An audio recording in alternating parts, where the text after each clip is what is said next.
Saya Bung Rahman dan kali ini saya ditemani dengan Khairunisa. ya, kali ini kita datang siapa nih, Sa? Tamu yang sangat luar biasa nih. Sangat spesial. Ya, sangat spesial. Pokoknya beliau ini Ahlinya ahli dalam bidang musab ya. Musab. Dan beliau ini juara 1 musab di event MTQ Nasional Bengkulu pada tahun 2010. 10. Ini karya beliau. Karyanya luar biasa. Mohon kameramen Zoom, dizoom. zoom, zoom, zoom. Ya. Nah. Dan juga Dan beliau ini sosok yang luar biasa. Multi talent dalam persototan gitu. luar biasa. Lagi-lagi digital ya. Ada digital tuh yang mempelopori adalah ya kamu yang akan kita undang sekarang. Dan juga beliau ini Dan menjuarai luar biasa Jahidin Jahidin Burnu Burnu di Turki, Masya luar Allah. biasa. Itu perlombaan kelas internasional dan lawan-lawannya juga pasti Pasti kelas-kelas internasional. dan membawa nama baik Indonesia. Dan pastinya beliau ini alumni mana nih, Sa? Alumni LMK. Bukan yang lain Ini- pokoknya. Bung, langsung aja nih kan. Langsung kita panggil, oke? Ustaz Nasrudin. Gimana nih posisi Mas ini? Masuk aja ke apa? Oke. Biar kalian duduk.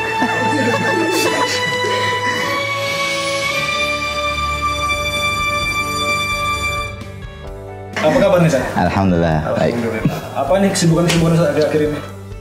Untuk sekarang kesibukan saya di dunia pendidikan. Ya iyalah. Teacher. Ya, Ngajar. pendidikan. Ya gitulah. Oke nih, Sa. Langsung aja ke pertanyaan nih. Oke. Isu-isunya nih, Sa. Iya. Apakah betul bahwa Ustadz lah yang pertama kali menggunakan desain dengan warna-warna Timur Tengah nih? Fakta or hoax nih, Sa? Nah, Katanya sih begitu. Oh, Katanya fakta. begitu. Tapi ya kalau katanya seperti itu. Jadi kalau saya sih memang rujukan saya awalnya itu adalah karya-karya Timur Tengah. Tapi ketika itu saya yang jadi rujukan adalah karya-karya yang zaman dulu, yang out. Jadi dari situ saya modifikasi, saya ambil warnanya, bagaimana cara pewarnaan mereka, dan tentu yang menjadikan warnanya berbeda adalah jenis cat yang digunakan. Gitu. Jadi itu ada cat yang ketika itu memang mungkin entah pernah digunakan atau jarang untuk event Yayasan Musab sepertinya belum. Nah, sepertinya belum. Nah, kalau di dunia lukis sudah biasa, tapi di dunia Yayasan Musab ketika itu Berarti pertama kali juga nih menggunakan cat yang akrilik ya? mungkin seperti itu. Berarti pelopor. Mungkin seperti itu. Tapi berarti lebih suka dengan karya-karya klasik gitu ya? nah, ya karya-karya klasik karena dia apa ya? Menggambarkan lebih kekhasan dari karya-karya kejayaan Islam ketika itu. Kalau sekarang kan tetap saja karya-karya sekarang itu diambil dari karya-karya dulu pasti kan, dengan dikembangkan, dimodifikasi dengan kemampuan zaman sekarang kan seperti itu. Nah, tidak ada karya yang baru kalau Nah betul. pelopor memang. Dan ada lagi isu nih, satu lagi. Apa nih banyak isu ternyata? Beliau ini orang pertama kali juga yang menggosok mal menggunakan bensin. Dan M3, apakah itu hoax atau apa? Kalau ini sebenarnya perlu diluruskan kayaknya. Perlu diluruskan. Kalau pertama mungkin bukan. Sebelumnya sudah pernah ada yang menggunakan, hanya model malnya yang berbeda.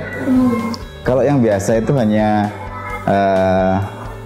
ketika itu hanya menggunakan seperti biasa, seperti model mal klasik yang pakai kita potong dengan cutter, kemudian entah dipakai pensil ataupun pakai disemprot spray. Nah, ini kalau yang saya pakai itu full langsung karya seperti kayak utuh yang sudah ada ornamen-ornamennya.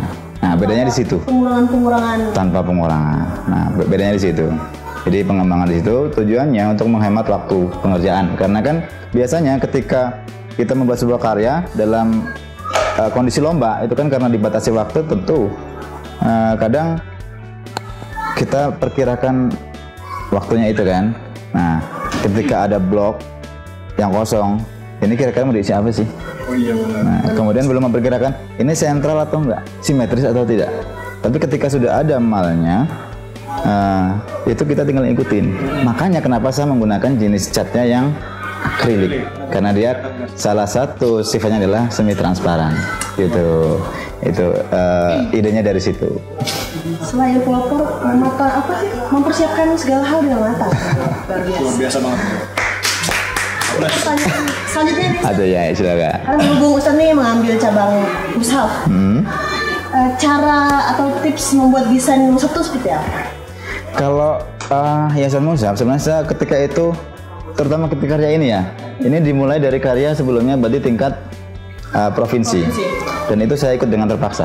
Terpaksanya juga. Alasannya apa ini? Alasannya karena saya biasanya ikutnya dekorasi. Gitu. Jadi saya dipaksa untuk ikut mengambil hiasan mushaf dengan kurang lebih 2 hari sebelum tampil. Masya Allah. 2 hari sebelum tampil. Akhirnya saya persiapkan desain seperti yang mungkin yang sebelum ini ada yang di tingkat provinsinya. Nah, ini berapa lama buat desainnya? Ya dalam kurang lebih sehari itu. Sehari, kemudian oplos warna. Jadi ibaratnya gini, itu memang sangat mendadak. Tapi memang sudah saya perkirakan kira-kira. Jadi yang saya bikin itu udah saya manage nih. Misalnya apa dulu yang mau saya kerjakan. Setelah ngemal itu apa? Apakah mau ngeblok dulu? Mana dulu yang mau dikerjakan? Atau mau nulis dulu? Nah setelah itu blok mana dulu yang mau dipakai? Warna apa dulu yang diambil. Jadi itu sudah direncanakan benar-benar. Kemudian kita targetkan waktunya selesai dalam berapa lama. Itu berapa lama. Jadi harus matang memang. Itu harus matang. Itu sudah dipersiapkan. Tapi demikian rupa gitu. Agar sampai di waktu 8 jam. Ya. 2 hari kalau bukan ahli tuh Bisa. jarang. 2 hari juara nasional. Apalagi 2 bulan atau 3 bulan. Kalau yang jurnal itu kan yang provinsi, tingkat provinsi dulu, itu provinsi. Yang nasional baru yang ini. Nah, ini proses pembuatannya karena tidak langsung ya, ini bertahap. Karena ketika pembinaan saya fokus ke tulisan. Dan yang perlu diketahui adalah ketika ini saya itu paling takut dengan tulisan naskih. Waduh. Alasannya apa tuh, Kok bisa takut? Karena naskih ini ketika tidak tepat itu nggak enak dilihat. Nggak ada yang disembunyikan. Beda dengan sulus. Sulus mungkin walaupun kalau dilihat secara detail kaidah salah, susunan kayaknya dari jauh enak aja. Gitu. Kalau naskih itulah. Ada sulit dikit. Gitu. Itu masih takut ya. Masih takut ketika ini. Jadi karena makanya itu salah satu alasan kenapa saya nggak ke mushaf ketika itu kan. Walaupun akhirnya dipaksa ikut juga gitu kan. Oh, akhirnya menang juga. Kalau dari segi warna, ada nggak tip-tip khusus dari Ustadz? Untuk warna. Akan warna ya. Kalau peletakan, yang pertama gini, ketika saya membuat ini, kalau dari karya ini, saya memang akan menonjolkan warna-warna birunya jenisnya ultramarin ini karena memang karakternya berbeda ya, dia agak berbeda dengan biru yang biasa, cerah gitu ya, cerah dan ada kesan yang berbeda aja, dan warna emasnya. Biar kelihatan mahal. Nah, kemudian ketika dalam sebuah susunan seperti ini, antara bagian ini dengan ini, nah ini harus terlihat perbedaan supaya masing-masing terbentuk. Jangan kita membuat bentuk yang sudah rumit ternyata warnanya flat. Kecuali memang sengaja dibikin flat ya. Kalau memang flat itu udah lain lagi ceritanya. Jadi ini harus berbeda supaya dari jarak jauh pun udah terlihat bentuknya. Nah itu tips kalau dari saya seperti itu. Dan tidak harus dia yang warna turunan. Karena terkadang warna kontras itu asik. Nah, jadi ada yang menjalin dari warna kontras, misalnya blok satu dengan satu kok merah dengan biru ini kan nggak nyambung. Kita jalin dari list misalnya. Nah, list inilah yang menyatukan mereka. Wah, itu. Ngomong menyatukan ini, saya penasaran. Katanya juara MTQ nasional ini barang istri juara nasional atau gimana? Alhamdulillah. Nah, saya penasaran nih. Kira-kira kapan dan di mana Ustadz pertama kali bertemu dengan Wah, ini dia pertanyaan. Kapan? Yang ditunggu para sahabat netizen. Saya bertemu dengan istri ketika event MTQ.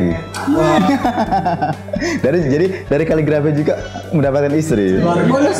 bonus ya bonus. Itu eventnya di mana? Nah itu dia. Eventnya di mana? Di Bandung. MTQ Kabupaten Bandung. Nah itu jadi ada memori di sana. Ustadz, kan tadi membahas tentang sang istri. Alasan Ustadz memilih istri dengan cabang yang sama, kan sesama khotot dan khototoh. Kenapa kok memilih cabang yang sama gitu kan? Di per-MTQ itu kan banyak cabang safi. Sahil nih, tiga langsung. Apa nih Ustadz, kok memilih dan akhirnya menjadikan sang istri itu? Saya tidak memiliki kriteria khusus ya. Luar biasa. Tidak memiliki kriteria khusus. Hanya ketika itu udah klop aja gitu aja. Dan itu pun prosesnya tidak lama. Jadi dari pertemuan itu kemudian pembinaan selama 1 minggu itu belum ada perbincangan seperti itu. Kemudian menjelang MTQ provinsinya, nah di situ ada ungkapan. Saya mau ngapin dulu nih, nggak ada yang ngapin sebenarnya. Jadi kode-kode sudah paham, sama-sama paham. Nah, ketika MTQ provinsinya itulah, yuk kita nikah, ayo kata saya. Langsung. Jadi tidak pakai waktu lama. Makanya tadi seperti saya bilang tidak ada kriteria, kan udah pas aja dan mungkin ya memang seperti itu jodoh saya gitu jadi. Iya. Waktu yang singkat. Jangan singkat, sangat singkat. Sampai sekarang masih. Alhamdulillah. Oke, tadi kan udah bahas tentang panjang lebar. Ini kan misalnya sebagai santri sekarang. Tips saat belajar waktu kan ada masa malas tuh. Gimana cara Ustadz tuh menanggulangi? Solusinya tuh apa? Nah, setiap proses belajar pasti ada titik jenuh ya, titik jenuh. Nah, kalau saya itu untuk mengatasinya bisa melihat karya, bisa lihat kalau memang pas ada pameran, atau mengunjungi misalnya semacam galeri-galeri yang di situ karyanya karya-karya luar biasa. Di situ akan kembali lagi, wah ini bagus nih, belajar latihan seperti itu. Seperti itu salah satu untuk mengatasi titik jenuh itu. Jadi dengan cara melihat karya yang lebih kayak yang lebih luar biasa. Nah itu akan timbul lagi semangat itu. Gitu. Tadi soal istri sana masih ada satu pertanyaan habisnya. Masih penasaran nih dengan istri ini. Dan apa hal yang paling berkesan atau menyenangkan punya itu seorang kaligrafer juga kan? Yang tentu gini, sama-sama mengerti kondisi. Karena begini, seorang kaligrafer kalau yang tidak tahu kondisinya, dia kan lebih banyak di rumah latihan dan dalam proses latihannya nih. Kemudian mungkin bagi yang belum tahu itu kerjaan apa sih? Nah mungkin seperti itu ya. Nah karena sesama kaligrafi jadi paham. Ya, jadi paham. Karena kita tidak bisa munafik ya. Ada kebutuhan yang harus dipenuhi. Nah, dari sisi kebutuhan perbendaan nih tetap ada itu. Jadi itu bisa mengerti kondisi kita. Saling memahami. Nah itu dia. Nah jadi melatihnya luar dalam lah.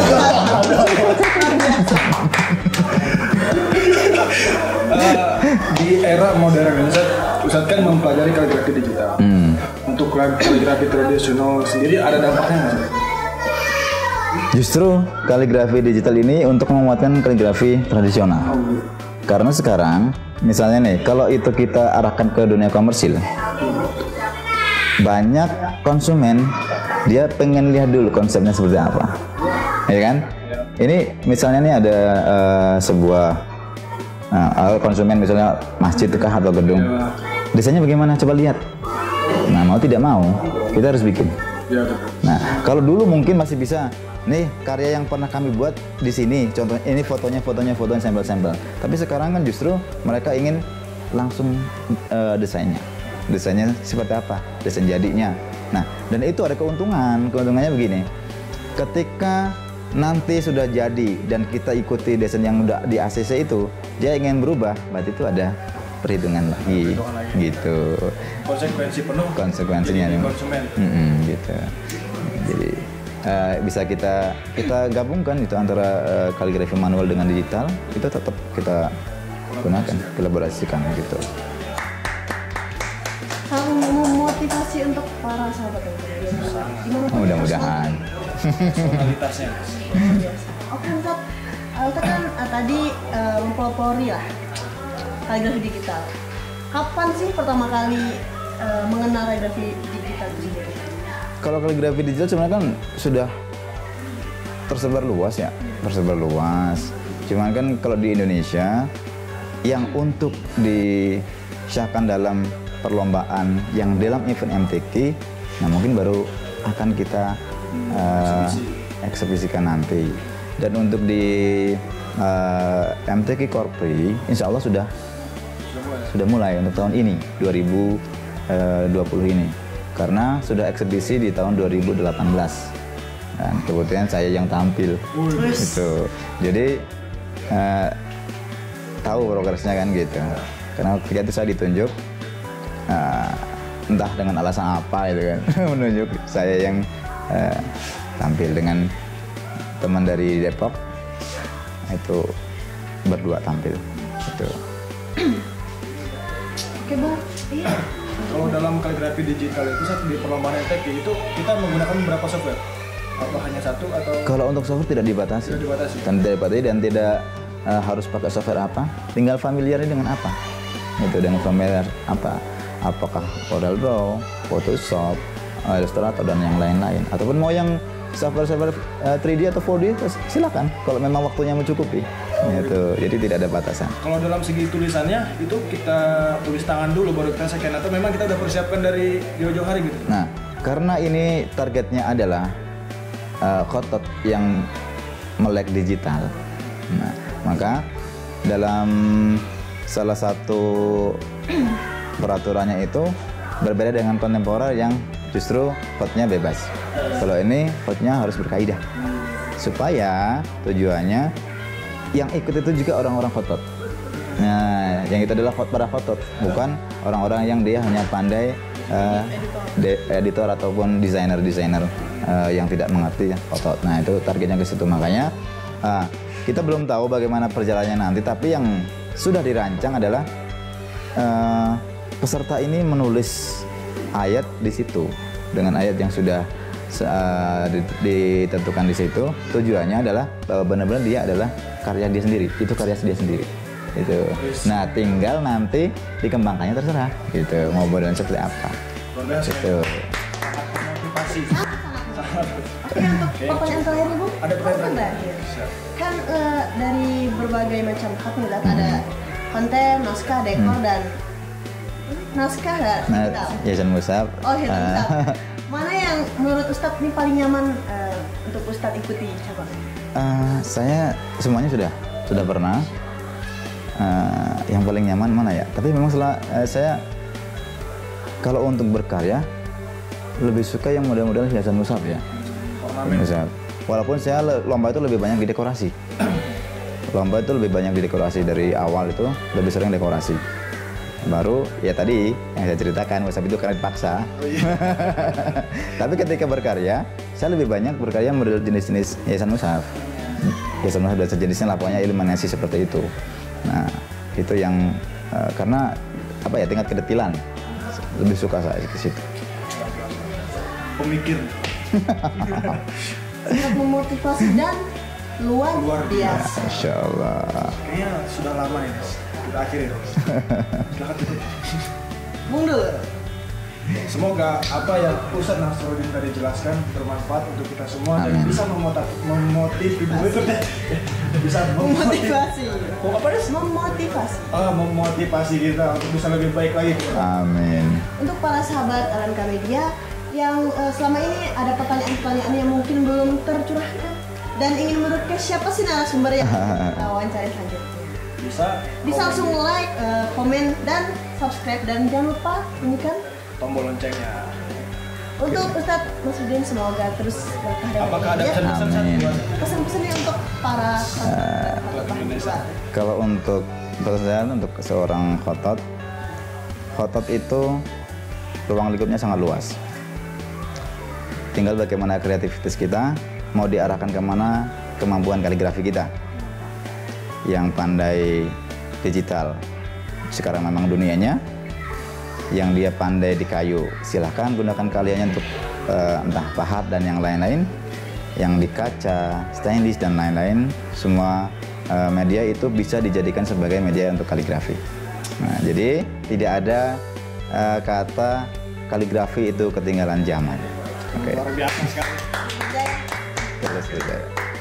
Assalamualaikum warahmatullahi wabarakatuh. Salam Lemka Media. Gini, Salam Lemka Media. Jangan di muka banget kali ya.